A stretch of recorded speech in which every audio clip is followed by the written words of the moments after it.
أعوذ بالله من الشيطان الرجيم. بسم الله الرحمن الرحيم. يا أيها الذين آمنوا اتقوا الله حق تقاته ولا تموتن إلا وأنتم مسلمون. يا أيها الناس اتقوا ربكم الذي خلقكم من نفس واحدة وخلق منها زوجها وبث منهما رجالا كثيرا ونساء واتقوا الله الذي تساءلون به والأرحام إن الله كان عليكم رقيبا. يا أيها الذين آمنوا اتقوا الله وقولوا قولا سديدا يصلح لكم أعمالكم ويغفر لكم ذنوبكم ومن يطع الله ورسوله فقد فاز فوزا عظيما. قال الله تبارك وتعالى: ومن يشاقق الرسول من بعد ما تبين له الهدى ويتبع غير سبيل المؤمنين نوله ما تولى ونصله جهنم وساءت مصيرا. وقال الرسول صلى الله عليه وسلم: ستفترق أمتي على 73 فرقة كلها في النار إلا واحدة. قيل: ما هي يا رسول الله؟ قال: ما أنا عليه اليوم وأصحابي. الحديث كما قال رسول الله صلی اللہ علیہ وسلم.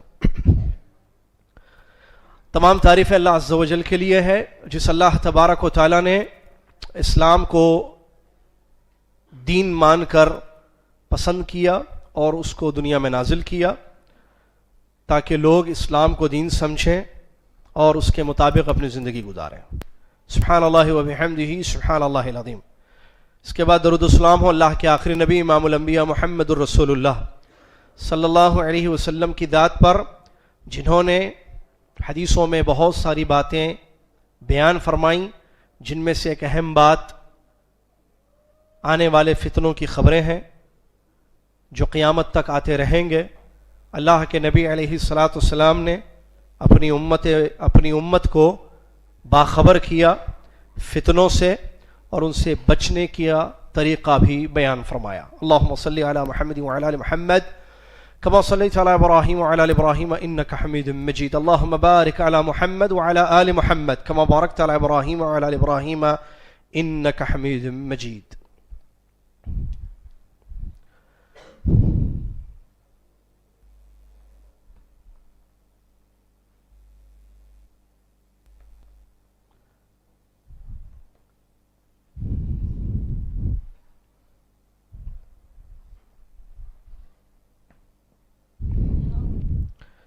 آپ تمام طلباء و طالبات کا مسجد عباد الرحمن گولکنڈہ حیدرآباد میں بعد نماز مغرب تہ دل سے ہم استقبال کرتے ہیں اس اہم شارٹ کورس میں، ایک اہم علمی دورے میں جس کے بارے میں آپ کو بتایا گیا ہے بدریہ اعلانات کہ یہ انشاءاللہ شارٹ کورس یا ایک اہم خصوصی دورہ جو یہاں پر ہونے جا رہا ہے، یہ دور حاضر کا عظیم فتنہ خوارج، اس موضوع پر انشاءاللہ یہ دورہ ہونے جا رہا ہے. اس دورے کے متعلق جو اہم پوائنٹس ہیں، جو اہم باتیں ہیں، وہ ہم یہاں انشاءاللہ بورڈ پر لکھیں گے اور اس کی وضاحت انشاءاللہ آپ کی خدمت میں کی جائے گی. اور دورے کے اختتام پر انشاءاللہ آپ کی خدمت میں اس کا مذکرہ، جس کو نوٹس کہتے ہیں، مذکرہ بھی آپ کو دیا جائے گا جس میں وہ پوائنٹس ہوں گے جو سارے ہم یہاں آپ کی خدمت میں پیش کرنے جا رہے ہیں. موضوع بڑا حساس ہے، موضوع بڑا اہم ہے، اس دور کی یا اس زمانے کا سب سے اہم ٹاپک ہے یہ، اس لیے کہ اس کا تعلق بہت ساری چیزوں سے ہے، اسی لیے اس کو سمجھنا بہت زیادہ ضروری ہے. انشاءاللہ اللہ سے ہماری یہ امید ہے، اللہ تبارک و تعالیٰ کی ذات سے یہ ہماری پوری امید ہے کہ انشاءاللہ اللہ عز و جل ہمیں علم نافع دے گا اور اس علم کے مطابق عمل کرنے کی توفیق عطا فرمائے گا. آمین. آپ سے گزارش صرف توجہ کی ہے، غور سے دیکھنا اور سننا. جو چیزیں لکھی جا رہی ہیں اس کو دیکھنا، جو چیزیں بتائی جا رہی ہیں اس کو سننا. دو کام آپ کے ہیں، دیکھنا اور سننا. سننے کے ساتھ ساتھ سمجھنا. وہ سننا نہیں جو بغیر سمجھ کے ہوتا ہے کہ آپ سن رہے ہیں لیکن آپ کو سمجھ میں نہیں آ رہا ہے کہ آپ کیا سن رہے ہیں. آپ سمجھتے ہوئے سنیے تو انشاءاللہ بہت فائدہ ہوگا. اللہ تعالی ہم سب کو فائدہ پہنچائے. آمین. سب سے پہلے ہم مقدمہ.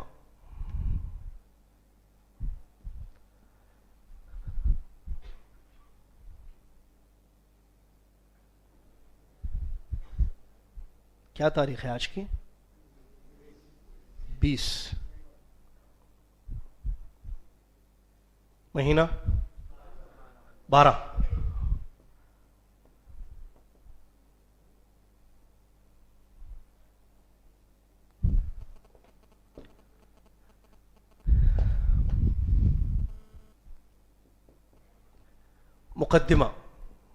مقدمے میں ہم یہ ایک سوال کا جواب پڑھیں گے، اور وہ سوال ہے کہ ہم یہ کورس کیوں کر رہے ہیں، ہم یہ کورس کیوں کر رہے ہیں، مطلب یہ کیوں پڑھ رہے ہیں خوارج.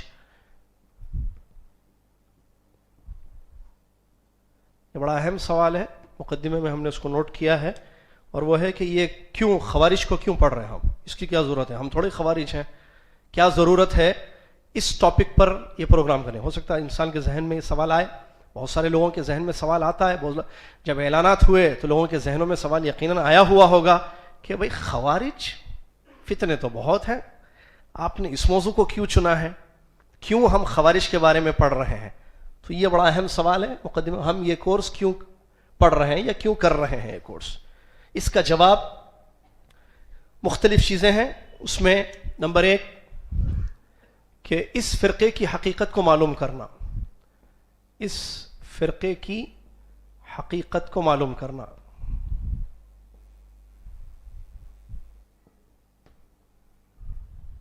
نمبر 2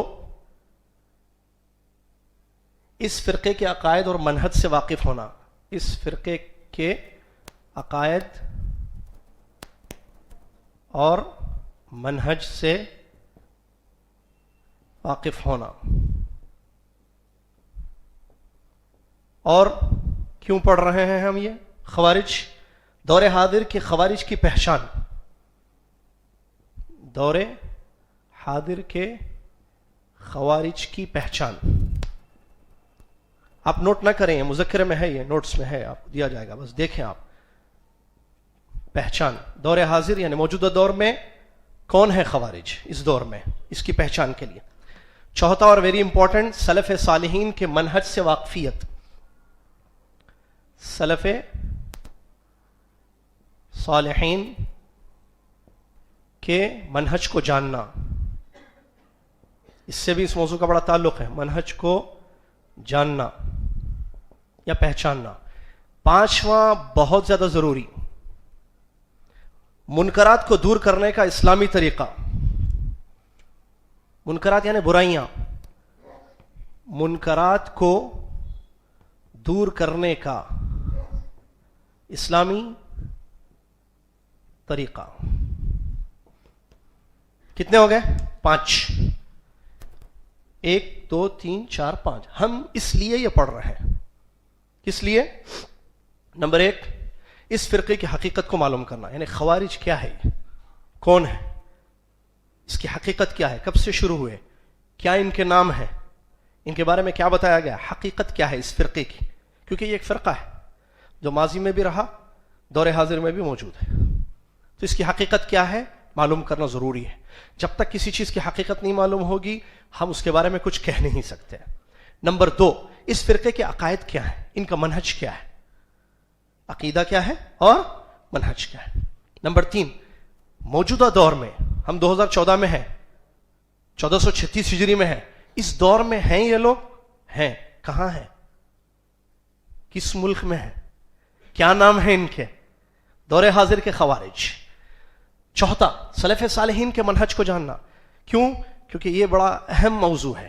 سلف سے منہج سے ہٹنے کی وجہ سے یہ فرقہ آیا، سلف کے منہج کو چھوڑنے کی وجہ سے یہ فتنہ دنیا میں وجود میں آیا. تو پھر سلف کا منہج ہے کیا، تاکہ ہمیں معلوم ہو اور ہم اسی منہج پر قائم رہیں. 5واں منکرات، برائیاں ہر معاشرے میں ہر دور میں رہی ہیں، آج بھی ہے، ماضی میں بھی ہے، آئندہ بھی ہو سکتی ہیں. برائیاں، منکرات، ان کو دور کرنے کا اسلامی نہج، اسلامی طریقہ کیا ہے، تاکہ ہم اسلامی طریقے پر چلتے ہوئے منکرات کو یا برائیوں کو دور کریں. یہ پڑھیں گے ہم کورس میں انشاءاللہ. واضح، یہ سارے اہم چیزیں انشاءاللہ ایک کے بعد ایک.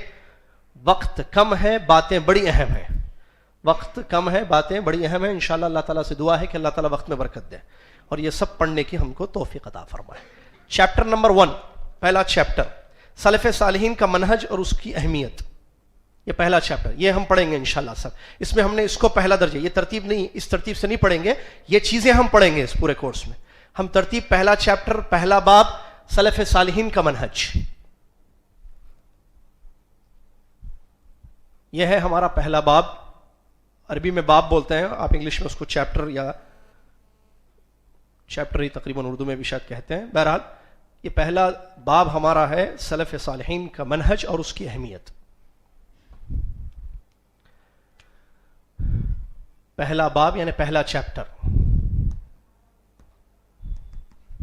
کیا ہے؟ یہ سلف صالحین کا منہج اور اس کی اہمیت.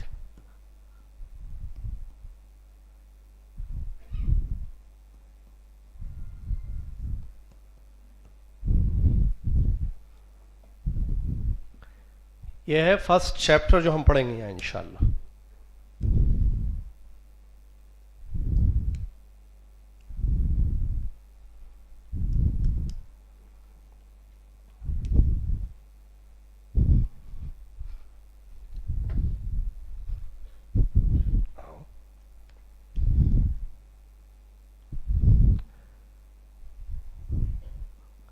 ٹھیک ہے، سلف صالحین کا منہج اور اس کی اہمیت. اس میں سلف صالحین کا منہج اور اس کی اہمیت. سلف کس کو کہتے ہیں، منہج کس کو کہتے ہیں، اور کیا ہے سلف صالحین کا منہج اور اس کی اہمیت کیا ہے. سلف کا لفظ جو ہے عربی لفظ ہے، یہ اردو میں بھی استعمال، بعض لوگ سلف بولتے ہیں. کیا بولتے ہیں؟ سلف. سلف ہے لفظ جو ہے، سلف نہیں ہے، سلف ہے. جیسے خلف اور خلف ہے، دو الگ الگ الفاظ. سلف عربی زبان میں کس کو کہتے ہیں؟ آپ سے پہلے کے لوگ. آپ سے پہلے عربی زبان میں اس کو بولتے ہیں سلف. آپ کے سلف کون ہیں؟ آپ کے ابا، آپ کے دادا، آپ کے دادا کے ابا، ان کے ابا، ان کے ابا. آبا اور اجداد، اس کو کیا بولتے ہیں؟ سلف عربی زبان میں. اور ایک اہم بات، عربی زبان میں لفظ کا کیا معنی ہے اس کو معلوم کرنا کیوں ضروری ہے؟ ہم تو یہ جانیں گے، یا ہم کو اتنا معلوم کرنا کافی ہے کہ قرآن اور حدیث میں کس معنی میں یہ لفظ استعمال ہوا ہے. کسی بھی لفظ کے دو میننگ ہوتے ہیں. ایک بولتے ہیں لغہ، لینگویج میں کس میننگ میں وہ ورڈ استعمال کیا گیا ہے. دوسرا کتاب و سنت میں کس میننگ میں وہ لفظ استعمال کیا گیا ہے. ہم لینگویج کا میننگ کیوں پڑھتے ہیں؟ کیا وجہ ہے کہ عربی زبان میں لفظ کا کیا معنی ہے؟ قرآن میں کس معنی میں ہے وہ بتا دیں کافی ہے؟ نہیں، جاننا ضروری ہے. علماء نے فرمایا کیوں؟ کیونکہ قرآن اور حدیث کون سی زبان میں ہے؟ عربی زبان میں. قرآن عربی زبان میں، حدیث عربی زبان میں ہے. تو پھر عربی زبان میں کتاب و سنت جب ہیں تو پھر عربی زبان میں اس لفظ کا کیا معنی ہے یہ جاننا ضروری ہے، تاکہ ہمیں معلوم ہو کہ قرآن و حدیث میں کس لفظ میں استعمال کیا گیا ہے. اس لیے بھی کہ ان دونوں میں تعلق اور ربط ہوتا ہے. جس زبان میں قرآن اترا اور اس زبان میں کن معنوں میں، کس میننگ میں وہ لفظ استعمال کیا جاتا ہے، دونوں میں گہرا تعلق اور ربط ہے. اسی لیے جیسے صلاۃ لفظ آیا ہے، زکوٰۃ ہے، وسیلہ ایک لفظ ہے. چلیے چھوڑیے صلاۃ زکوٰۃ، وسیلہ، وسیلہ عربی لفظ ہے، اردو میں استعمال کرتے ہیں. وسیلہ عربی زبان میں کس کو کہتے ہیں یہ جاننا ضروری ہے، تاکہ ہمیں پتہ چلے کہ قرآن اور حدیث میں کس معنی میں وہ لفظ استعمال کیا گیا. اگر آدمی کو لینگویج میں، لسان میں، لینگویج میں، عربی زبان میں کس میننگ میں یہ لفظ آتا ہے، کیا کیا میننگ ہے اس کے، اگر نہیں معلوم ہو تو پھر اس کے لیے مشکل ہوگا قرآن میں کس معنی میں وہ لفظ استعمال کیا اس کو سمجھنا. اسی لیے ضروری ہے کہ ہم لغہ کو بھی دیکھیں اور مراد بھی اس کی کیا ہے اس کو بھی جانیں. سلف لفظ قرآن و حدیث میں استعمال ہوا ہے، عربی لفظ ہے. عربی زبان میں اس کا معنی کیا ہے؟ ہم سے پہلے کے لوگ. میرے آبا اور اجداد میرے سلف ہیں، آپ کے آبا اور اجداد آپ کے سلف ہیں. تو سلف کا معنی پہلے کے لوگ. لیکن یہاں وہی مراد ہے سلف صالحین کا منہج، یعنی میرے ابا اور دادا کا منہج، آپ کے ابا اور دادا کا منہج نہیں. وہ تو لفظ کا میننگ ہے. یہاں مراد وہ نہیں ہے، یہاں مراد صحابہ ہیں اور تابعین ہیں. جیسا کہ شیخ الاسلام ابن تیمیہ رحمۃ اللہ علیہ بیان فرماتے ہیں کہ سلف کا مطلب صحابہ اور تابعین رضی اللہ عنہم اجمعین. یہ امت میں سب سے پہلے لوگ تھے جو آئے, ایمان لائے, عقیدہ سیکھا, منہج اپنایا, اللہ کو راضی کیا, اللہ ان سے راضی ہوا. قرآن میں اللہ نے فرمایا رضی اللہ عنہم ورضوا عنہ, اللہ ان سے راضی ہو گیا, وہ لوگ اللہ سے خوش ہیں. تو سلف سے مراد کیا ہے؟ صحابہ اور تابعین. یہ وہ دور کے لوگ جن دوروں کے بارے میں, جن پیریڈز کے بارے میں, جن زمانوں کے بارے میں محمد الرسول اللہ صلی اللہ علیہ وسلم نے پیشین گوئی فرمائی کہ یہ خیر کے زمانے ہیں, اچھے بہترین زمانے ہیں. جیسا کہ سلسلے میں صحیح حدیث آئی ہیں, خیر القرون قرنی ثم الذین یلونہم ثم الذین یلونہم, سب سے بہترین زمانہ میرا زمانہ ہے, اس کے بعد آنے والوں کا زمانہ, اور اس کے بعد آنے والوں کا زمانہ. تو ان زمانوں میں جو لوگ پائے گئے, اللہ کے نبی صلی اللہ علیہ وسلم نے ان کی خیریت کی گواہی دی ہے, لہٰذا یہ قرون ثلاثہ کے لوگ ہیں, اسی لیے ان کو سلف کہا جاتا ہے. سلف سے مراد یہ لوگ ہیں, صحابہ اور تابعین. صالحین, صالح لفظ کا مطلب اچھے, صالحین اچھے لوگ, یہ سلف میں اچھے لوگ تھے. ہم برے لوگ بھی گزرے ہیں ماضی میں, جیسے خوارج کا فتنہ جو شروع ہوا تھا وہ پہلے ہی شروع ہوا تھا, تو برے لوگ آئے ہیں. کب؟ ماضی میں آئے ہیں برے لوگ, ٹھیک ہے. تو ہم ان کی بات نہیں کر رہے ہیں, ہم اچھے لوگ, کیونکہ اچھے لوگوں کی اقتدا کرنا ہے نہ کہ برے لوگوں کی. تو صالحین کا مطلب نیک لوگ, اچھے لوگ. سلف صالحین وہ اچھے گزرے ہوئے لوگ, جس سے یہاں پر مراد صحابہ اور تابعین جو صالحین تھے, نیک تھے, اچھے تھے. کا منہج, منہج مطلب راستہ, منہج مطلب منہاج راستے کے معنی ہوتا ہے. نہج اپنانا, یہ بھی عربی لفظ ہے منہج. تو یہاں منہج سے مراد قرآن و حدیث کو کیسے ان لوگوں نے سمجھا, قرآن و حدیث پر کیسے ان کا ایمان تھا, قرآن و حدیث پر کیسے ان کا عمل تھا. طریقہ کار کیا ہے؟ طریقہ کار, اس کو بولتے ہیں منہج. تو سلف صالحین کا مطلب, سلف صالحین کا منہج مطلب قرآن و حدیث کو صحابہ اور تابعین رضی اللہ عنہم اجمعین نے کیسے سمجھا, کیسے ایمان لائے, کیسے ان کا عمل تھا, کیسے ان کے اخلاق تھے, کیسے ان کا طریقہ استدلال تھا. یہ ساری چیزیں منہج میں آتی ہیں. ایمان لانا, سمجھنا, عمل کرنا, دلیل لینا. کس سے؟ قرآن سے دلیل کیسے لیا انہوں نے, حدیث سے دلیل کیسے لی انہوں نے, یہ سب کس میں آتا؟ منہج میں. سلف صالحین کا منہج کیا تھا؟ پہلے چیپٹر میں سلف صالحین کا منہج کیا تھا اور اس کی اہمیت کیا ہے. اس چیپٹر میں پہلی فصل سلف کا منہج کیا ہے. اب فصل کو کیا بولیں آپ؟ لیسن بولیں آپ. یہ پہلا چیپٹر ہے جس کے تحت کچھ لیسنز ہیں, یہ پہلا باب ہے جس کے تحت کچھ لیسن ہے. اس میں پہلی فصل ہے سلف کا منہج کیا تھا آخر, یعنی صحابہ تابعین کا منہج کیا تھا, سلف کا منہج کیا ہے. یہ بہت اہم ہے, کیا ہے سوال. اللہ تبارک و تعالیٰ فرماتا ہے وَمَن يُشَاقِقِ الرَّسُولِ مِن بَعْدِ مَا تَبَيَّنَ لَهُ الْهُدَى وَيَتَّبِعْ غَيْرَ سَبِيلِ الْمُؤْمِنِينَ نُوَلِّهِ مَا تَوَلَّى وَنُصْلِهِ جَهَنَّمَ وَسَاءَتْ مَصِيرًا. سورہ نساء کی آیت ہے جس آیت میں سلف کے منہج پر قائم رہنے کا حکم دیا گیا ہے. سلف کا منہج کیا تھا؟ سلف صالحین کا منہج کتاب اللہ, سنت رسول صلی اللہ علیہ وسلم اور صحابہ کا اجماع. تین چیزیں سلف کے منہج میں. قرآن ان کا منہج تھا, ایمان قرآن پر لائے, وہ قرآن سے دلیل لیتے تھے, قرآن کو سمجھتے تھے. قرآن پہلی المصدر اول, ان کا پہلی چیز جہاں سے انہوں نے دین کو لیا, دین کو سیکھا, قرآن کو ترک نہیں کیا بلکہ قرآن پر ایمان لائے. ان کا منہج تھا یہ سلف کا, قرآن کتاب اللہ. نمبر دو سنت رسول صلی اللہ علیہ وسلم, عقل نہیں تھا ان کا منہج, سنت رسول. قرآن سنت رسول, سنت رسول جو قرآن کی تفسیر ہے, جو قرآن کی تفسیر ہے سنت. محدثین نے بیان فرمایا کہ قرآن کو سمجھنے کے لیے سنت زیادہ ضروری ہے یا سنت کو سمجھنے کے لیے قرآن زیادہ ضروری ہے؟ ہر بات اہم ہے, توجہ قائم رکھیے آخر تک. محدثین کہتے ہیں القرآن احوج الى السنہ من السنۃ الى القرآن. قرآن زیادہ محتاج ہے سنت کے تاکہ قرآن کو سمجھا جائے, بنسبت سنت کے قرآن کی محتاج ہونے کے. سمجھ میں ہی بات یا نہیں سمجھ میں؟ کچھ منڈی ہلے کچھ نہیں ہلے، کوئی بات نہیں. قرآن کو سمجھنے کے لیے حدیث کی زیادہ ضرورت ہے یا حدیث کو سمجھنے کے لیے قرآن کی زیادہ ضرورت ہے؟ یہ ہے سوال. علماء کہتے ہیں محدثین کہ قرآن کو سمجھنے کے لیے ہم محتاج ہیں کس کے؟ حدیث کے.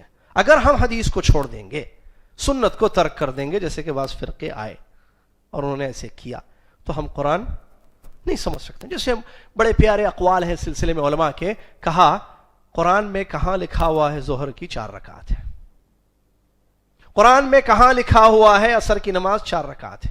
ضروری ہے کہ ہم قرآن کو سمجھنے کے لیے حدیث کا سہارا لیں. بغیر حدیث کے، بغیر سنت کے قرآن کو سمجھا نہیں جا سکتا ہے. تو سلف کا منہج کیا تھا؟ کتاب اللہ اور سنت رسول. یہ نہیں کہ خالی کتاب اللہ یا وہ سنت جو کتاب اللہ کے مطابق ہے، نہیں، دونوں، کتاب اللہ، سنت رسول اللہ اور صحابہ کا اجماع.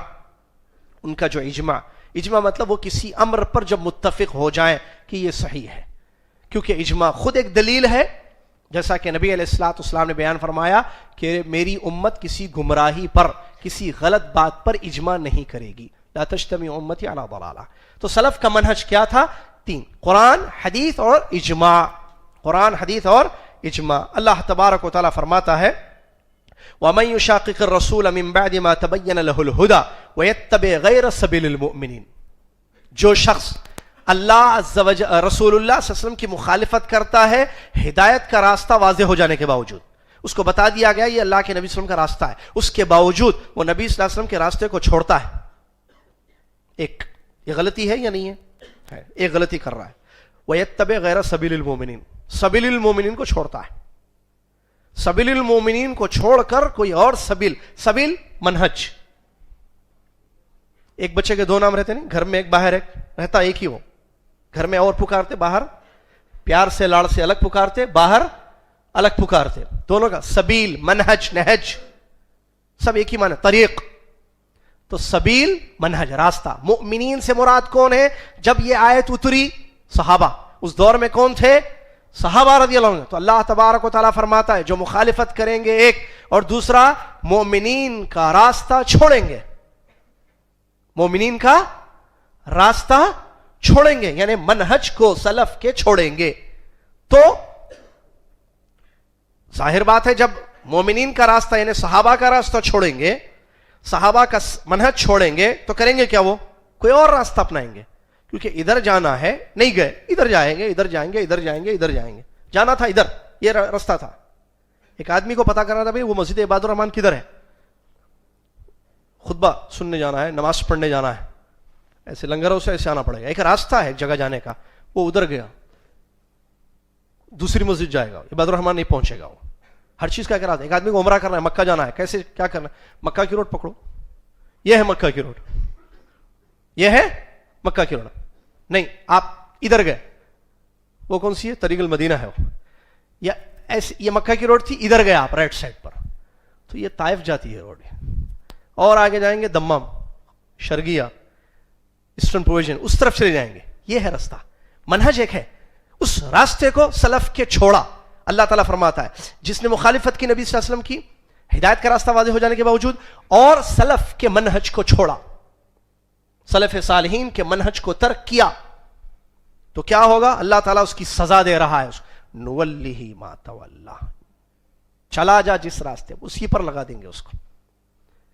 اس نے غلط راستہ، غلط منہج اپنایا، سلف کا منہج چھوڑا، اسی منہج پر اللہ اس کو گامزن کر دے، لگا دیتا ہے. جا وَنُوَلِّهِ مَا تَوَلَّى وَنُصْلِهِ جہنم. اس کے بعد انجام کیا ہے؟ جہنم. نصلہ یعنی ہم داخل کر دیں گے اس کو جہنم میں. وَسَاءَتْ مَصِيرًا، یہ بہت برا ٹھکانہ ہے. سلف صالحین کے منہج کو اختیار، اس کو سلف صالحین کا منہج کتاب اللہ، سنت رسول اور اجماع جو ہم نے بیان کیا، اور اس کی اہمیت یہ ہے کہ اگر ہم اس منہج کو چھوڑیں گے تو ہمارا ٹھکانہ کیا ہوگا؟ جہنم کی آگ، جو اس آیت میں اللہ عز و جل نے وعید کے طور پر اس بات کو بیان کیا ہے. اور انسان اگر دارین میں، دنیا اور آخرت میں نجات چاہتا ہے، ہر آدمی بچنا چاہتا ہے، ٹھیک ہے؟ آگ لگی تو کیا کرے گا آدمی؟ بھاگے گا یا وہیں بیٹھے گا؟ کہیں کسی جگہ آپ بیٹھے ہوئے ہیں بلڈنگ میں، آگ لگ گئی، اللہ بچائے سب کی جانوں کو، مالوں کو. اگر غلطی سے آگ لگ جائے تو کیا کریں گے وہاں؟ اس آگ میں اپنے آپ کو جلانے کے لیے وہیں کھڑے رہیں گے یا اس آگ سے بھاگ جائیں گے ہم بچنے کے لیے؟ فطرت ہے انسان کی، مصیبت تکلیف درد کو کوئی پسند نہیں کرتا ہے، چاہے وہ تھوڑا ہو یا بڑا ہو۔ نجات ہر انسان کی خواہش ہے، تو دنیا اور آخرت میں نجات اسی میں ہے کہ ہم سلف کے منہج کو اختیار کریں۔ اگر ہم چاہتے ہیں کہ ہماری دنیا سنور جائے، اگر ہم چاہتے ہیں کہ ہماری آخرت بن جائے، تو ضروری ہے سلف صالحین کے منہج کو اپنانا، سلف صالحین کے منہج کے مطابق زندگی گزارنا۔ انہوں نے قرآن کو کیسے سمجھا، انہوں نے حدیث کو کیسے سمجھا، انہوں نے کتاب و سنت پر کیسے عمل کیا، انہوں نے دلیل کیسے لی قرآن کی آیت سے، ان کا طریقہ استدلال بولتے ہیں اس کو، کیا؟ دلیل لینے کا طریقہ، دلیل لینے کا، آگے آ رہی یہ باتیں سب، دلیل لینے کا طریقہ کیا ہے؟ اگر ہم اس کو اپناتے ہیں تو ایسی صورت میں ہمارے لیے نجات ہے، ورنہ ہمارے لیے خرابی ہے۔ اس کی دلیل صحیح حدیث ہے، اللہ کے نبی علیہ الصلوۃ والسلام نے اس حدیث شریف میں اس بات کی خبر دی ہے کہ میری امت 73 فرقوں میں بٹ جائے گی۔ مشہور حدیث ہے، خطبے تقریریں ہو چکی ہیں اس پر، کافی زیادہ کتابیں بھی لکھ چکی ہیں۔ کیا ہے بھائی مسئلہ یہ فرقوں کا؟ پیارے نبی صلی اللہ علیہ وسلم کی خبر ہے۔ کیا ہے؟ یہود و نصارہ 71 72 71 72 میں بٹ گئے، میری امت 73 فرقوں میں بٹے گی۔ کتنے میں؟ 73۔ نبی صلی اللہ علیہ وسلم کی خبر ہے، اور آپ نے یہ بھی خبر دی اس میں سے مائنس ادھر 72 جہنم، بچے کتنے؟ ایک۔ کتنے بچے؟ ایک۔ اس کا مطلب نجات پانے والے ایک قسم کے لوگ ہوں گے۔ 73 میں سے 73 ہونے ہیں، پیشین گوئی ہے نبی صلی اللہ علیہ وسلم کی حدیث میں، 73 فرقے ہوں گے، اس میں عذاب جہنم میں جانے، کلھا فی النار، سارے آگ میں جہنم میں، سوائے ایک کے یا 5 کے۔ حدیث میں الا واحدہ ہے نا، الا اربع، الا خمسہ ہے کوئی روایت کسی ایک حدیث میں؟ نہیں، کہیں بھی نہیں ہے۔ جتنی روایتیں اس موضوع سے ہم دیکھتے ہیں اس میں واحدہ یا ہم الجماع کا لفظ ملتا ہے، اور میں بتاؤں گا یہاں پر، ٹھیک ہے؟ کہیں جماعت کا لفظ ملتا ہے، کہیں واحدہ کا لفظ ملتا ہے، 2 نہیں، 3 نہیں، 4 نہیں۔ انہوں بھی صحیح انہوں بھی صحیح والا مسئلہ ہی نہیں ہے، ایک ہی صحیح۔ اللہ کہاں ہے؟ اللہ عرش پر مستوی ہے، یہی عقیدہ صحیح ہے۔ نہیں، وہ بھی صحیح ہے، ہر جگہ بولنا وہ بھی صحیح ہے، شہرک کے زیادہ قریب ہے وہ بھی صحیح ہے، دلوں میں رہتا ہے وہ بھی صحیح ہے۔ نہیں بھائی، سلف کا منہج یہ نہیں تھا، ایک تھا، الا واحدہ۔ پیارے نبی صلی اللہ علیہ وسلم انسان تھے، نور تھے، انسان بولنے والوں کے پاس بھی دلیلیں ہیں بھائی، وہ بھی صحیح ہیں، نور بولنے والوں کے پاس بھی دلیلیں ہیں، وہ بھی صحیح ہیں۔ نہیں، ایک صحیح۔ دلیل غلط لی جاتی ہے، سلف کا منہج چھوڑتے ہیں دلیل لینے میں بھی۔ تو جو جماعت نجات پائے گی، اس کی اہمیت بتا رہا ہوں میں، سلف کے منہج کی اہمیت، جو جماعت نجات پائے گی وہ ایک ہوگی، ایک سے زیادہ نہیں ہوگی، سنگولر، نہ ڈوئل نہ پلورل۔ ڈوئل ہے انگلش میں، نہیں ہے، عربی میں ہے۔ کلمتان حبیبتان الی الرحمن خفیفتان علی اللسان ثقیلتان فی المیزان سبحان اللہ وبحمدہ سبحان اللہ العظیم۔ 2 کلمے رب العالمین کو بڑے پسند ہیں، زبان پر بڑے ہلکے ہیں، قیامت کے دن جب نامہ اعمال تولے جائیں گے تو اللہ تبارک و تعالیٰ جب نامہ اعمال تولے گا تو اس دن کیا ہوں گے؟ ہیوی، بھاری ہوں گے۔ 2 کلمے کیا ہیں وہ؟ سبحان اللہ وبحمدہ۔ تو اس کا مطلب تثنیہ کا صیغہ ہے، ڈوئل۔ تو یہاں ویسا نہیں ہے، single, the one and only، ایک صرف، الا واحدہ۔ اچھا نہیں، بعض روایتوں میں جماعت کا لفظ بھی آیا ہے نا، مسئلہ پورا یہ سے منہج کیا ہے، کیسے سمجھ رہے جماعت کو آپ؟ جماعت مطلب میجورٹی بھائی، نہیں، وہ آپ کی نظر میں جماعت میجورٹی ہے، ہم اس کو نہیں دیکھیں گے۔ جماعت کا معنی کیا ہے؟ ٹھیک ہے، جماعت کا لفظ بھی آیا ہے روایت میں، وہ ایک فرقہ، ایک جماعت جو نجات پائے گی اس کو جماع کہا گیا۔ اس کی غلط تعویل اکثریت لی گئی ہے، میجورٹی، جو میجورٹی میں ہوں گے وہ لوگ جنت میں جائیں گے، نجات پائیں گے آگ سے۔ نہیں، یہ آپ کا اپنا ایکسپلینیشن ہے. ہم کو آپ کی ایکسپلینیشن کی، آپ کی تفسیر کی ضرورت نہیں ہے. سلف کیا کہتے ہیں وہ بتائیے جماعت کے بارے میں. آئیے سلف کو دیکھتے ہیں. عبداللہ بن مسعود رضی اللہ تعالیٰ عنہ صحابی رسول ہیں، فرماتے ہیں الجماعت ما وافق الحق وان كنت وحدک. جماعت یہ ہے کہ آپ حق پر رہیں اگر آپ اکیلے بھی ہوں. جماعت کا مطلب یہ نہیں ہے کہ زیادہ لوگ ہوں. جماعت کا مطلب حق پر رہنے والا ایک ہو یا 1 لاکھ ہو. مثال، ایک گاؤں میں 1000 لوگ رہتے ہیں. کتنے؟ 1000 لوگ. 1000 لوگوں میں ایک آدمی اللہ کی عبادت کرتا ہے، کسی اور کی عبادت نہیں کرتا ہے، شرک نہیں کرتا ہے، توحید پر زندگی ہے. باقی کے 999 لوگ شرک اکبر میں ملوث ہیں. اب جماعت میجورٹی کو لیں گے اگر میننگ آپ تو 999 حق پر ہے. اگر آپ جماعت یہ مطلب ہے کہ حق پر کون ہے. اب حق کیا ہے؟ سلف کا منہج حق ہے. قال اللہ وقال الرسول، یہی علم ہے، یہی سلف کا منہج تھا. قرآن اور حدیث کی روشنی میں شرک منع ہے، توحید مطلوب ہے. ایک اللہ کی عبادت کرنی ہے، اللہ کی عبادت میں کسی کو شریک نہیں کرنا ہے، تو وہ ایک حق پر ہے، 999 باطل پر ہے. تو جماعت 999 نہیں ہے، 3 نہیں ہے، 999 لوگ، بلکہ وہ ایک آدمی ہے جو اللہ کی عبادت خالص کر رہا ہے، شرک سے اپنے آپ کو بچاتے ہوئے. الجماعت، عبداللہ بن مسعود رضی اللہ عنہ فرماتے ہیں ما وافق الحق وان كنت وحدک.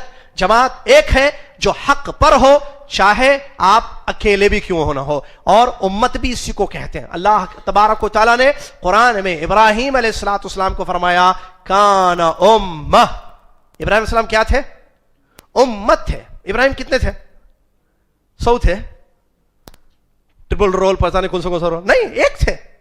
ابراہیم علیہ السلام ایک ابو الانبیاء پیغمبر جلیل القدر.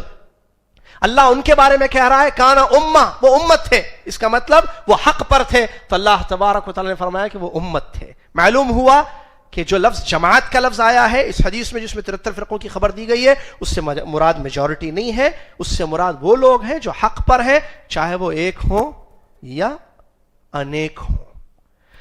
نبی علیہ السلام کی دوسری حدیث سے ہم دیکھتے ہیں تو معلوم ہوتا ہے کہ یہ جو سلف، اچھا یہ لوگ کون ہیں؟ ہاں یار سلف کا منہج کی اہمیت، یہ کون ہے بھائی؟ ایک ہر کوئی دعویٰ کرتا ہے کل یدعی وصلا بلیلہ ولیلہ لا تقر لهم بذاکا. ہر دعویٰ کرنے والا مدعی جو کہے کہ ہم ہیں وہ ایک، یہ صحیح نہیں ہے. بلکہ جو صفت، جو کوالٹی، جو وصف اللہ کے نبی صلی اللہ علیہ وسلم نے بیان فرمایا. آج خوارج کا دعویٰ ہے کہ ہم حق پر ہیں، وہ ناجی جماعت ہمارے ہم ہیں، تو کیا خوارج حق پر ہو سکتے ہیں؟ امپاسبل، ناممکن. یہ تو فتنہ ہے. فتنہ حق پر کیسے ہو سکتا ہے؟ نبی علیہ السلام سے سوال کیا گیا وہ لوگ کون ہیں؟ تو نبی علیہ السلام نے فرمایا ما انا علیہ اليوم، یہ بھی روایت صحیح ہے، و اصحابی، ما انا علیہ اليوم اصحابی. آج، ٹوڈے، آج میں اور میرے صحابہ، آج میں اور میرے صحابہ جس طریقے پر ہیں، جس منہج پر ہیں، وہ ایک اس پر ہوں گے. آج میں اور میرے صحابہ. اس زمانے میں نبی صلی اللہ علیہ وسلم اور آپ کے اصحاب رضی اللہ عنہم اجمعین جس عقیدے پر تھے، جس منہج پر تھے، جیسے ان کے اخلاق تھے، جیسے ان کا طریقہ کار تھا، وہ لوگ سلف کے منہج پر ہیں.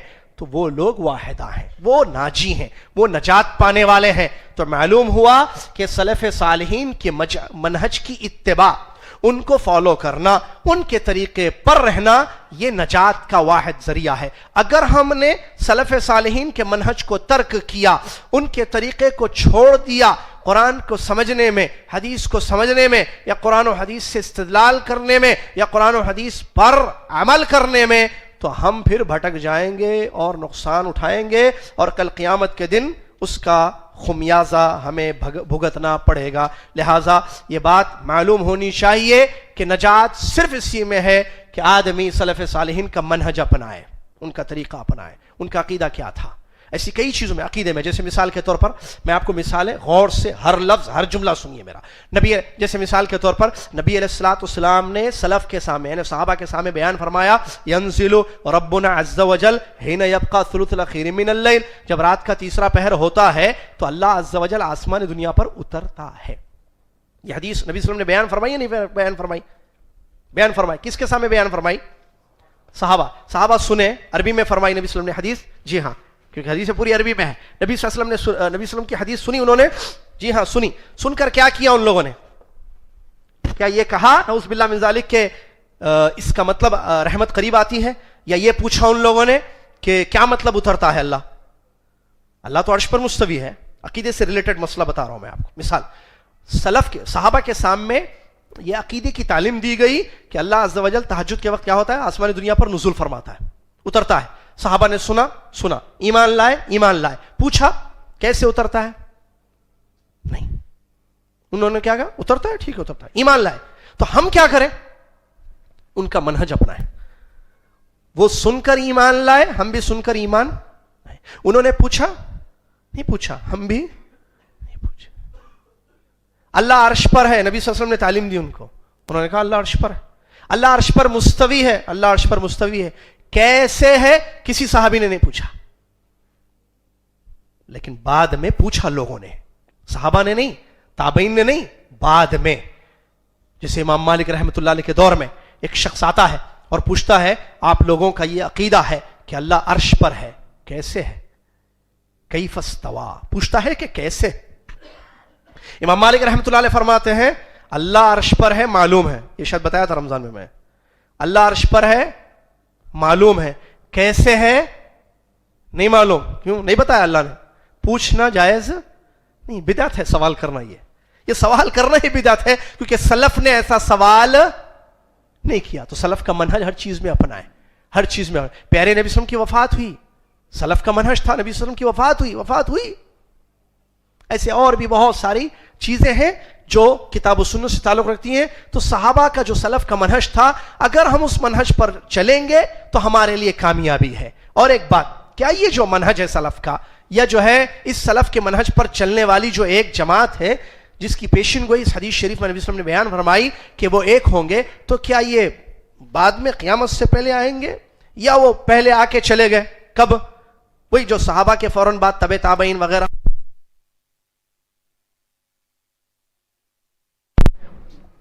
اس دور میں نہیں چل رہی. پھر الحمدللہ اس دور میں وہ آ کے چلے گئے. آج نہیں ہے، وہ پہلے تھے وہ لوگ. یہ نئے لوگ ہیں بیکار کی باتیں کرتے ہیں. نہیں، حدیث سے ہم جب پڑھتے ہیں نبی صلی اللہ علیہ وسلم کی تو معلوم ہوتا ہے کہ وہ ہمیشہ رہیں گے. لا تزال طائفة من امتی ظاہرین علی الحق لا يضرهم من خذلهم حتى يأتي امر اللہ. نبی صلی اللہ علیہ وسلم نے فرمایا میری امت کی ایک جماعت حق پر ڈٹی رہے گی قیامت تک، یہاں تک کہ اللہ کا حکم آئے گا، یعنی قیامت تک. ان کو نقصان پہنچانے والے، ان کو ذلیل کرنے والے ان کا نقصان نہیں پہنچا سکیں گے، ان کو نقصان نہیں پہنچا سکیں گے. حدیث عربی میں نبی صلی اللہ علیہ وسلم کی جو ہے، ہم اس پر جب غور کرتے ہیں تو معلوم ہوتا ہے لا تزالو، کنٹینیو، ہمیشہ، ہر پیریڈ میں، ہر دور میں وہ طائفہ منصورہ، وہ فرقہ ناجیہ، وہ برحق والی جماعت جس کا منہج سلف کا منہج ہوگا، یہ رہیں گے. کب تک؟ قیامت تک. توجہ میری طرف رکھیں، قیامت تک رہیں گے. اس کا مطلب ہر دور میں رہے. آج بھی دیکھیے، آج سے 50 سال پہلے بھی وہ تھے، آج سے 200 سال پہلے، آج سے 1000 ایئر بیفور پہلے بھی ہم جب پڑھتے ہیں کتابوں میں تو انہوں نے لکھا اللہ عرش پر مستوی ہے. آج بھی آپ کو شہر میں، دنیا میں ملیں گے جو کہتے ہیں اللہ عرش پر مستوی ہے. آج سے 1000 سال پہلے بھی وہ بولتے تھے، لکھتے تھے، یا لکھ کر چلے گئے کہ اللہ تبارک و تعالی حقیقت میں اترتا ہے. رحمت قریب نہیں آتی ہے، تعویل ہے یہ. اللہ تعالیٰ تہجد کے وقت آسمان دنیا میں حقیقت میں اترتا ہے جیسی اس کی ذات کو لائق ہے. یہاں سے 1000 سال پہلے بھی یہی عقیدہ ملتا ہے ہمیں. آج بھی ایسا عقیدہ سلف کے منہج پر اپناتے ہوئے لوگ زندگی گزار رہے ہیں. بولیاں الگ، نیشنلٹیاں الگ، دور الگ، طریقہ اوڑھنے بچھونے کا، کھانے پینے کا طریقہ الگ رہا، لیکن عقیدہ سب کا ایک. 1000 سال پہلے بھی وہ، آج بھی وہ. آج بھی اس دنیا میں جائیے آپ کسی کونے میں، دنیا کے کسی کنٹری میں جا کے پوچھئے کیا ہے بھائی، آپ کو وہ آدمی ملے گا جو ایک حق والی جماعت کا ہے. آپ کیسے پتا چلے گا؟ اس کا منہج دیکھا جائے گا. کیا اللہ کہاں ہے؟ وہ بولے گا عرش پر ہے. عجیب، دنیا کے کونے میں ہے اور اللہ ہے. اور ادھر کنیا کماری اگر چلے جائیں آپ انڈیا کے کونے میں، وہاں بھی آپ کو ایسے مسلمان بھائی انشاءاللہ ملیں گے جو کہیں گے اللہ عرش پر مستوی ہے. یہ ایک کونے میں، وہ ایک کونے میں، دونوں کا عقیدہ ایک، دونوں کا منہج ایک، دونوں کا طریقہ عبادت ایک، دونوں کے اخلاق ایک. یہ بھی کہتا ہے کہ کتاب و سنت کو منہج اپناؤ. کتاب و سنت پر سلف نے عمل کیا ہے، ہم بھی کتاب و سنت پر عمل کریں گے. سبحان اللہ. یہ اس بات کی دلیل ہے کہ یہ جماعت حق پر ہے، دوسری دلیلوں کے علاوہ جو ہم نے تھوڑی دیر پہلے آپ کے سامنے بیان کی ہے.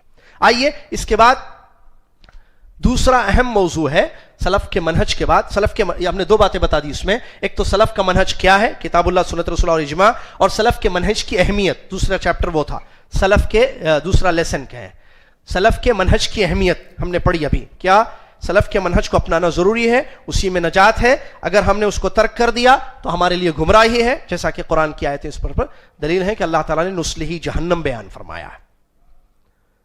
سلف کے منہج کی اہمیت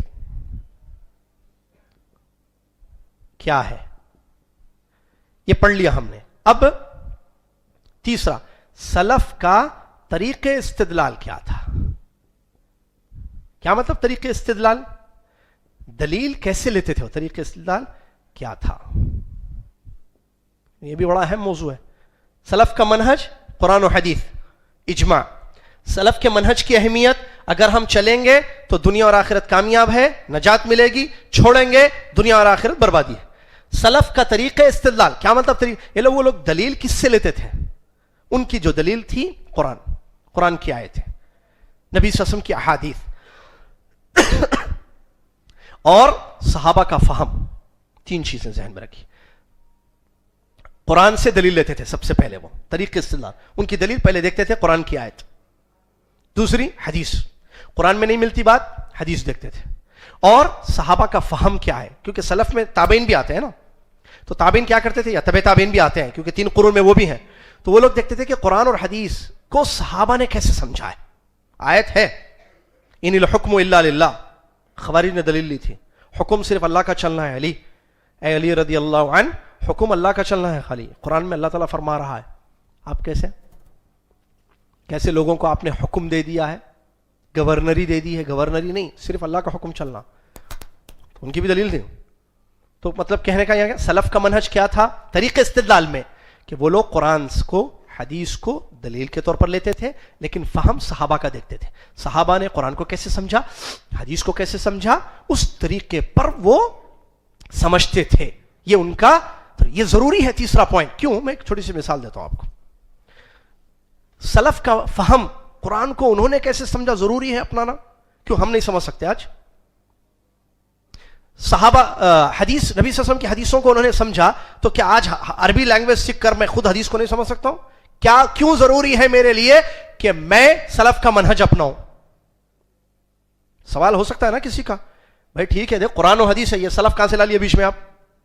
بولو بولے آج سے 10 سال پہلے ایسے ایک بھی خطبہ نہیں ہوتا تھا، ایک بھی تقریر نہیں ہوتی تھی، ایک بھی پروگرام نہیں ہوتا تھا. قرآن و حدیث بچپن سے سنتے ہوئے آئے. خاندانی ہیں ہم لوگ، بڑے بڑے علماء کے پروگراموں میں تھے، وہ اس تو مسئلہ ہے، تھے لیکن پروگرام کو سمجھے نہیں. سلف ضروری ہے، وہی تو مسئلہ نکلا پورا. قرآن حدیث کا کون انکار کرتا ہے؟ رافضی بھی دلیل لیتا ہے قرآن حدیث. صحیح ہے. پھر مسئلہ سلف کا فہم ہے، ان کا طریقہ استدلال ہے، ان کا منہج ہے. صرف قرآن و حدیث نہیں میرے بھائی، قرآن و حدیث تو ہے، اس کا کون، لیکن اس کو سمجھنے کا طریقہ کار کیا ہے؟ آپ کیسے قرآن کو سمجھ رہے ہیں؟ اپنے دماغ سے نہیں چاہیے بھائی.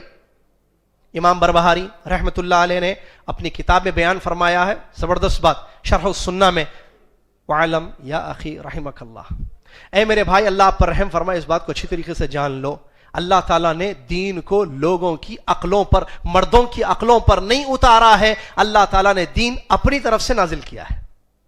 یہ جملہ غور سے یاد رکھیے، میرے خیال سے سمجھ میں نہیں آیا کیونکہ تھوڑا جلدی میں بولا، شاید میں آہستہ آہستہ بولوں. اس بات کو اچھی طریقے سے جان لو میرے بھائی، سمجھ میں یہ بات، ایک بات جان لو بول رہے کیا جاننا؟ سنو، اللہ تعالیٰ نے دین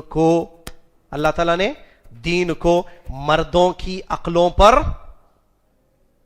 نہیں اتارا. اللہ تعالیٰ نے دین کو مردوں کی عقلوں پر، کہ ہماری عقل میں جو ہے وہ دین ہے. یہ اچھا دکھ رہا، یہ دین ہے. نہیں، آپ کو اچھا دکھ رہا، صحیح ہے. ارے ہمارے خاندان کے پورے مردوں کو اچھا دکھتا ہے، صحیح ہے، یہ دین نہیں ہے. پورے شہر میں اچھا دکھ رہا ہے، یہ ہو بھائی دین نہیں ہے. دین مردوں کی عقلوں پر نہیں اتارا گیا ہے. پھر انما جاء من قبل اللہ عز وجل، یہ دین اللہ عز وجل کی طرف سے آیا ہے. یہ دین اللہ عز وجل کی طرف سے آیا ہے. جیسا کہ امام احمد ہے، تقریباً زبردست قول ہے امام احمد یا حافظ ابن حجر رحمۃ اللہ علیہ کا، کہتے ہیں من اللہ العلم ومن الرسول البلاغ وعلینا التسلیم. اللہ کی طرف سے ہمیں علم ملا ہے، یعنی دین، رسول اللہ صلی اللہ علیہ وسلم نے اس کو پہنچا دیا ہے، اور ہمارا کام اس کو ایکسپٹ کرنا ہے، تسلیم کرنا ہے. تین چیزیں. دین آیا اللہ کی طرف سے، پہنچایا محمد صلی اللہ علیہ وسلم نے، ہمارا کام ہے ایکسپٹ کرنا. وہ سوچنا نہیں ہے نہیں ہے، صحیح ہے، وہ بتا دیا گیا کیا صحیح. سلف کا منہج اپنانا ضروری ہے. کیوں؟ کیونکہ اس کو چھوڑیں گے آپ تو آپ کی اور ہماری بربادی ہے اس میں. اللہ، اس کی دلیلیں کیا ہیں؟ نمبر 1، اللہ کا حکم ہے یہ کہ آپ سلف کے منہج کو اپنائیں. اس کی دلیلیں قرآن کی آیت جو میں نے پڑھی تھوڑی دیر پہلے شروع میں پڑھی، وَمَن يُشَاقِقِ الرَّسُولَ مِن بَعْدِ، اور بھی آیتیں وَالسَّابِقُونَ الْأَوَّلُونَ مِنَ الْمُهَاجِرِينَ وَالْأَنصَارِ وَالَّذِينَ اتَّبَعُوهُم بِإِحْسَانٍ، جن لوگوں نے اچھے طریقے سے ان کی پیروی کی. یہ اسی طریقے سے قرآن میں ایک آیت ہے، سورہ بقرہ میں ہے، فَإِنْ آمَنُوا بِمِثْلِ مَا آمَنْتُمْ بِهِ فَقَدِ اهْتَدَوْا وَإِنْ تَوَلَّوْا فَإِنَّمَا هُمْ فِي شِقَاقٍ فَسَيَكْفِيكَهُمُ اللَّهُ وَهُوَ السَّمِيعُ الْعَلِيمُ. اللہ تعالیٰ فرماتا ہے اگر لوگ ویسے ایمان لائیں گے جیسے تم ایمان لائے ہو، لوگ، ترجمہ غور سے سنیے، لوگ ویسے ایمان لائیں گے جیسے تم ایمان لائے ہو تو وہ ہدایت پر ہوں گے. اگر انہوں نے منہ موڑ لیا تو وہ جماعتوں میں، فرقوں میں بٹ جائیں گے، اور اللہ ان کے لیے کافی ہوگا. اللہ تعالیٰ سننے والا اور جانے والا ہے. اس آیت کریمہ میں 2 چیزیں والے ہوئی ہیں، 2 راستے 2 انجام. بورڈ پر زیادہ اچھا سمجھ میں آئے گا. 2 راستے، بورڈ کو دیکھیے، میں جہاں لکھ رہا ہوں وہ دیکھیے، یہ ایک راستہ، یہ ایک راستہ، 2 راستے.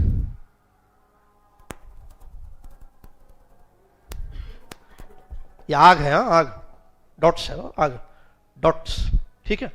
یہ ایک راستہ، یہ ایک راستہ. یہ راستہ جنت، یہ جہنم. یہ راستہ، یہ راستہ. فَإِنْ آمَنُوا بِمِثْلِ مَا آمَنْتُمْ بِهِ، یہ راستہ سلف کا راستہ، سلف کا منہج. سلف، یہ خلف یا خلف، فائدے کی بات سنتے چلیے. ایک ہے خلف، ایک ہے خلف. خلف اچھا، خلف برا. وہ کیسے؟ خلف کہتے ہیں وہ بعد میں آنے والے لوگ جو برے ہیں، جنہوں نے اچھا راستہ چھوڑ دیا. اور خلف وہ بعد میں آنے والے اچھے لوگ جنہوں نے سلف کا طریقہ اپنایا. اللہ تعالیٰ فرماتا ہے خلف فخلف من بعدهم خلف اضاعوا الصلاة واتبعوا الشهوات فسوف يلقون غيا. فخلف من بعدهم خلف، اس کے بعد کچھ ایسے برے لوگ آئے، اضاعوا الصلاة، جنہوں نے نمازوں کو ضائع کر دیا، واتبعوا الشهوات، اور نفسانی خواہشات کے پیچھے بھاگنے لگے، فسوف يلقون غيا، ان قریب وہ جہنم کی وادی غی یا جہنم میں داخل ہوں گے. تو ایک ہے خلف، ایک ہے خلف. ادھر دیکھو، اب یہاں دیکھ رہے تھے نا، اب ادھر دیکھیے، پھر وہاں دیکھنا ہے. یہ ہے خلف، یہ ہے خلف. لام پر فتحہ یا سکون، کیا بولتے، زبر. لام پر زبر، گڈ. رائٹ رانگ مارے تو سمجھ میں آ جاتا. یہ رائٹ، یہ غلط. خلف برے لوگ جنہوں نے سلف کا منہج چھوڑا، اچھے کام کو چھوڑا، اچھے اخلاق کو ترک کر دیا. خلفن برے لوگ ہیں. لیکن اگر زبر کے ساتھ پڑھیں گے خلفن تو اس کا مطلب وہ بعد میں، اب ہم بعد میں آنے والے، ہم سلف ہیں. اگر ہم سلف کے نقش قدم پر چلیں گے تو ہم کس میں آئیں گے؟ اچھے، یعنی اچھے لوگ ہیں انشاءاللہ، کیونکہ ہم نے سلف کے طریقے کو اپنایا تو ہم خلف ہو جائیں گے. یہ ذہن میں رکھیے. ہو گیا یہ. اب ادھر آئیے، یہ 2 راستے 2 انجام، ایک خلف ایک سلف. ٹھیک ہے. سلف کا راستہ جنہوں نے اپنایا. خیر یہ خلف کو چھوڑ دیں, بہرحال بات غلط راستہ, جنت میں جانے والا راستہ. فَإِنْ آمَنُوا بِمِثْلِ مَا آمَنْتُمْ بِهِ فَقَدِ اهْتَدَوْا. اگر لوگ ویسے ایمان لائیں گے جیسے تم ایمان لائے ہو, تو تم سے مراد کون ہے یہاں پر؟ اس وقت جو ہے صحابہ ہیں. تو صحابہ کے طریقے پر اگر ایمان لائیں گے, ان کے منہج کو اختیار کریں گے, اللہ تعالیٰ فرما رہا ہے فَإِنْ آمَنُوا بِمِثْلِ مَا آمَنْتُمْ بِهِ فَقَدِ اهْتَدَوْا. ہدایت سورہ فاتحہ میں اللہ سے مانگتے ہیں نا, اهْدِنَا الصِّرَاطَ الْمُسْتَقِيمَ, ہدایت ملے گی. اور اگر ہم نے چھوڑ دیا تو فَإِن تَوَلَّوْا, خلف میں بن گئے, اگر ہم چھوڑ دیا کیا ہے فَإِن تَوَلَّوْا فَإِنَّمَا هُمْ فِي شِقَاقٍ, وہ ٹولیوں میں جماعتوں میں بٹ جائیں گے. فَسَيَكْفِيكَهُمُ اللَّهُ, اللہ ان کے لیے کافی ہے. یہ بھی اس بات کی دلیل ہے کہ سلف کے منہج کو اپنانا ضروری ہے. اور کیا دلیل ہے؟ حدیثیں جو نبی صلی اللہ علیہ وسلم کی ہم نے 73 فرقوں والی حدیثیں بیان فرمائی, کیونکہ اس میں آپ نے یہ وصف, یہ کوالٹی بیان کی ہے, وہ ایک جماعت جو حق پر ہوگی وہ میرے اور میرے صحابہ. اسی طریقے سے ایک عورت اللہ کے نبی صلی اللہ علیہ وسلم کے پاس مسئلے پوچھنے آتی ہے, اور مسئلے پوچھتی ہے, اور جاتے جاتے اس کو یاد آتا ہے, وہ لوٹتی ہے, پوچھتی ہے اللہ کے نبی صلی اللہ علیہ وسلم کل اگر مجھے دین سیکھنا ہو, دین معلوم کرنا ہو, آپ نہیں ہوں گے تو میں کیا کروں؟ اللہ کے نبی صلی اللہ علیہ وسلم نے فرمایا کہ ابو بکر صدیق رضی اللہ عنہ کے پاس آنا. سلف کا منہج ضروری ہے. اور بھی حدیث سے دلیل ہے. ایک عقلی دلیل بھی قرآن و حدیث کے علاوہ, کسی مجلس میں کوئی بات ہو رہی ہو, اس مجلس والے اس بات کو زیادہ سمجھیں گے یا اس مجلس کے بعد اس بات کے بارے میں جو ڈسکس ہوگا اس کو سمجھیں گے؟ جو اس وقت, اب یہاں مسجد میں آپ کو ایک بات بتا رہا ہوں, کوئی بھی ایک میں بات کہتا ہوں, بھائی آپ باہر ملنا, میں بات کرتا ہوں آپ سے. میں نے ان کو کہا, یہ جو ہے مثال کے طور پر کوئی کام کر رہے تھے, میں نے ان سے کہا کہ آپ باہر, انہوں نے کوئی مسئلہ پوچھا یا کچھ بھی, میں نے کہا آپ باہر ملیے, میں بات کرتا ہوں. یہ میں نے کس ضمن میں کہا؟ مذاق سے کہا یا باہر مل کر؟ اب یہ آپ لوگ جو موجود تھے یہ سمجھیں گے نہیں, آج سے 50 سال کے بعد لوگ ذکر کریں گے, بھائی 20 دسمبر کو ایک پروگرام ہوا تھا خوارج پر, وہاں وہ پروگرام جو لے رہے تھے انہوں نے سامنے بیٹھے ہوئے ایک لڑکے سے ایک بات کہی کہ تم باہر ملو, میں بات کرتا ہوں تم سے. اب کیا مطلب تھا اس کا؟ 50 سال بعد بیٹھ کے سوئیں گے, اب باہر ملو دیکھوں گا مطلب مارنے کے لیے بولے ہوں گے, یا جو ہے اب ایک ایک آدمی ایک ایک بات کرے گا نا.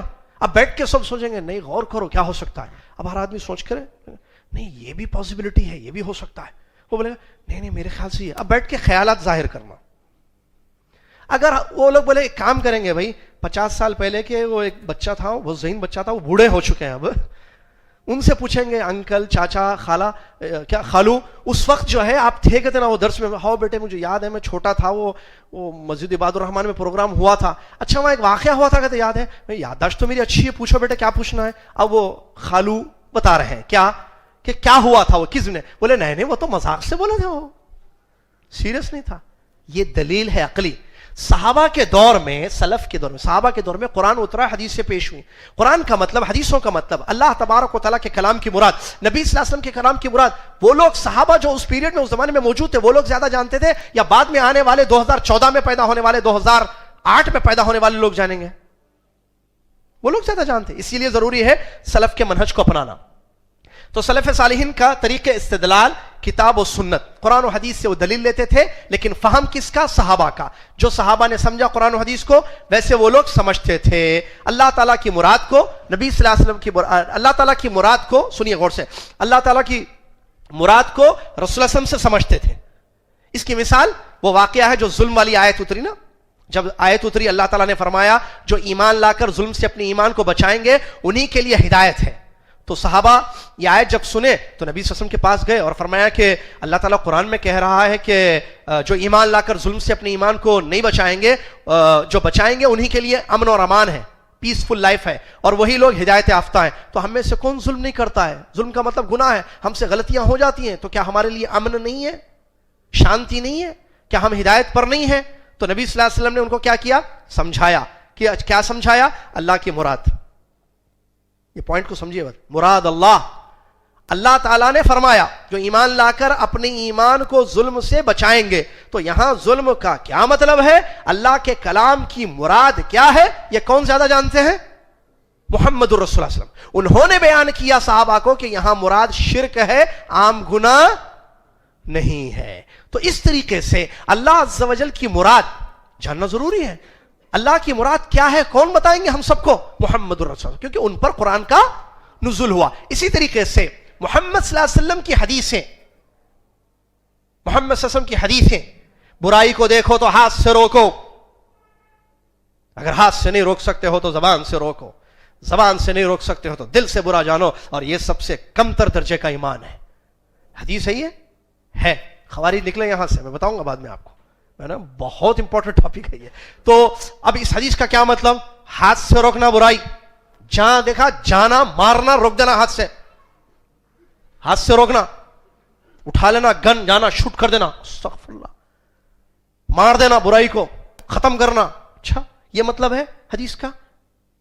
یا زبان سے بولنا، بادشاہ میں کوئی برائی دکھ رہی ہے، حکومت میں کوئی برائی دکھ رہی ہے، ممبروں سے تقریریں کرنا، یہ وہ یہ مطلب ہے حدیث کا؟ مراد کیا ہے نبی صلی اللہ علیہ وسلم کی؟ برائی دیکھو تو ہاتھ سے روکو، صحیح ہے. ہاتھ سے نہیں روک سکتے زبان سے روکو، صحیح ہے. حدیث کا ترجمہ صحیح ہے، ٹرانسلیشن صحیح جا رہا. مراد کیا ہے کون بتائیں گے؟ یہ سلف. اللہ کی مراد محمد صلی اللہ علیہ وسلم بتائیں گے، محمد صلی اللہ علیہ وسلم کی مراد صحابہ بتائیں گے. کیوں؟ کیونکہ اس زمانے میں وہ لوگ تھے، وہ لوگ عربی زبان جانتے تھے، وہ لوگ محمد صلی اللہ علیہ وسلم کے شاگرد تھے. اسی لیے ضروری ہے سلف صالحین کے منہج کو اپنانا اور ان کے طریقے استدلال کو. وہ ان کا طریقہ استدلال قرآن کو نبی صلی اللہ علیہ وسلم کی مراد سے سمجھتے تھے، نبی صلی اللہ علیہ وسلم کی اللہ کی مراد کو نبی صلی اللہ علیہ وسلم سے سمجھتے تھے، نبی صلی اللہ علیہ وسلم کی مراد کو صحابہ سے سمجھتے تھے. سمجھ میں آگے بات؟ ایک چیز. دوسری چیز، متشابہ آیات کو محکم آیات کی طرف لوٹاتے تھے. یہ کیا مطلب؟ تو نئے نئے الفاظ دکھ رہے ہیں نئے. آیتیں دو قسم کی ہوتی ہیں، یہ بھی بہت ضروری ہے، غور سے سنیے. قرآن کی آیتیں جو ہے دو قسم، ایک محکم آیتیں ہیں، ایک متشابہ. کیا ہے؟ محکم، ایک متشابہ. آیتیں دو قسم کی ہیں قرآن کی. محکم مطلب جس کا معنی کلیئر ہے، جیسے وَاعْبُدُوا اللَّهَ وَلَا تُشْرِكُوا بِهِ شَيْئًا، اللہ کی عبادت کرو، اس کے ساتھ کسی چیز کو شریک نہیں کرو. یہ بولتے ہیں محکم آیت. کیا معلوم ہوا اس آیت سے آپ کو؟ جلدی بولیے. ایک کام کرنا ہے، ایک کام نہیں کرنا ہے، اللہ کی عبادت کرنا ہے، شرک. سمجھ میں آ گیا؟ واضح ہے مطلب. متشابہ آیتیں، جو لوگ اللہ کے راستے میں نہیں، وہ آیت اللہ تک پہنچنے کے لیے وسیلہ اختیار کرو. اب کیا مطلب اس کا؟ یہ متشابہ ہے. آیتیں ٹو ٹائپس کی ہیں، محکم اور محکم کلیئر معنی سب کو معلوم ہے، پڑھ لو ترجمہ سمجھ میں آتا. ہاں مطلب عبادت کرو، شرک نہیں کرو. ٹھیک. متشابہ اللہ تک پہنچنے کے لیے اس کا وسیلہ اختیار کرو. یا اسی طریقے سے جو لوگ اللہ کے راستے میں گزر چکے ہیں ان کو تم مردہ مت کہو، وہ اللہ کے پاس زندہ ہے. یہ کون سی آیت ہے؟ متشابہ آیت کا مطلب کون جانتے ہیں؟ اللہ کے بعد، رسول صلی اللہ علیہ وسلم کے بعد راسخین فی العلم، جو علماء ہیں پختہ، علماء اکرام اس کا معنی جانتے ہیں، عام آدمی نہیں جانتا اس کا معنی، کیونکہ وہ علم ہے، علم سے ان کو پتہ چلتا ہے کہ اس کا معنی کیا ہے. اللہ تعالیٰ قرآن میں کہہ رہا ہے، قرآن کی آیت ہے ایک جس میں ہن ام الکتاب واخر متشابہات فاما الذین فی قلوبہم زیغ فیتبعون ما تشابہ منہ ابتغاء الفتنہ وابتغاء تاویلہ وما یعلم تاویلہ الا اللہ. جن کے دلوں میں ٹیڑھا پن ہے، قرآن کہتا ہے، اللہ تعالیٰ فرماتا ہے جن کے دلوں میں کجی ہے، ٹیڑھا پن ہے، وہ محکم کو چھوڑ کر متشابہ کے پیچھے دوڑتے ہیں. تو اللہ تعالیٰ نے منع کیا ہے، ان کو مذمت کی ہے، برا بتایا ہے کہ جن کے دلوں میں ٹیڑھا پن، یعنی اچھے لوگ نہیں ہیں یہ جو محکم آیتوں کو چھوڑ کر متشابہ آیتوں کے پیچھے پڑتے ہیں. سلف کا طریقہ استدلال کیا ہے کہ متشابہ آیتوں کو محکم کی طرف لوٹاتے ہیں. یہ پوائنٹ کو سمجھیں آپ، متشابہ آیتوں کو محکم آیتوں کی طرف لوٹاتے ہیں. یہ نہیں کہ متشابہ کو پکڑ کر شرک شروع کر دیا، جیسے کہ وسیلے کی آیت سے آج لوگ دلیل لیتے ہیں. قرآن میں اللہ نے کہا کہ پہنچنے کے لیے وسیلہ اختیار کرو، یہ متشابہ ہے. اللہ ایک جگہ شرک سے منع کر رہا ہے اور یہاں کہہ رہا ہے کہ وسیلہ اختیار کرو. کیا مطلب ہے اس کا؟ اس کو اس سے سمجھو، اس آیت سے تم اس آیت کو، متشابہ آیت کو محکم آیت سے سمجھو. یہ سلف صالحین کا طریقہ استدلال تھا کہ وہ متشابہ کے پیچھے نہیں دوڑتے تھے بلکہ محکم آیتوں کے پیچھے دوڑتے تھے. سمجھ میں آئی بات؟ سمجھ میں؟ جس کو کوئی پوائنٹ سمجھ میں نہ آئے بعد میں ٹائم لے کر پوچھ سکتے ہو، آج نہیں، کل نہیں. ٹھیک ہے، چلیے.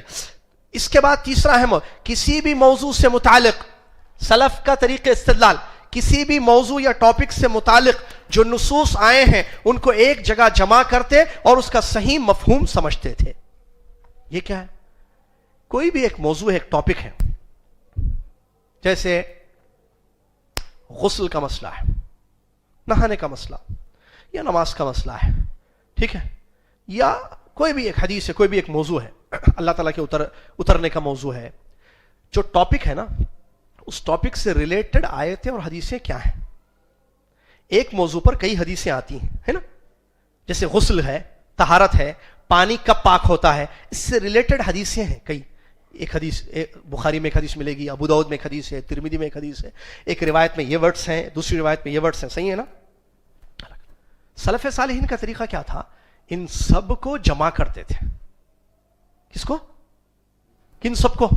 اس ٹاپک سے ریلیٹڈ روایتیں، نصوص، پھر اس کو مطلب سمجھ، کیونکہ جب جمع کرتے تو اس کا مطلب سمجھ میں آتا. ایک جگہ مختصر بات بتائی گئی ہے، ایک جگہ تفصیل ہے اس کی. لیکن خوارج کا یا اہل باطل کا طریقہ کیا ہے؟ نہیں، ایک حدیث کو لے لیتے، دوسری حدیثوں کو چھوڑ دیتے.